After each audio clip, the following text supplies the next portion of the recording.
Government post graduate college civil line شیخ اپرا جناح hall میں محکمہ civil defence کے زیر اہتمام انٹرنیشنل سول ڈیفینس کے حوالے سے آگاہی سیمینار کا انعقاد کیا گیا، جس میں additional deputy commissioner general Noman Ali, district civil defence officer اور صدر ڈسٹرکٹ بار ایسوسی ایشن شیخ اپرا امجد علی گوپیرا ایڈوکیٹ بھی خصوصی طور پر شریک ہوئے۔ لابازی اسکولز اور کالجز کے طلباء، معززین، سول سوسائٹی اور میڈیا نمائندگان اور مختلف محکموں کے افسران اور ملازمین بھی اس آگاہی سیمینار میں شریک ہوئے۔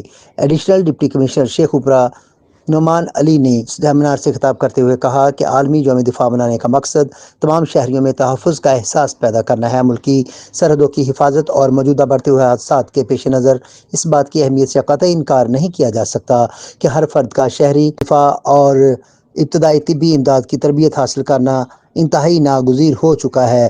انہوں نے کہا کہ شیخ اپرا کے شہریوں سے اپیل کرتا ہوں کہ اس عظیم مقصد کی تکمیل کے لیے محکمہ سول ڈیفینس کا ساتھ دیں۔ اس موقع پر آگاہی ریلی کا انعقاد بھی کیا گیا۔ اپنے کیمرامین ٹیم کے ساتھ شیخ محمد طیب، فائر سٹون نیوز، شیخ اپرا۔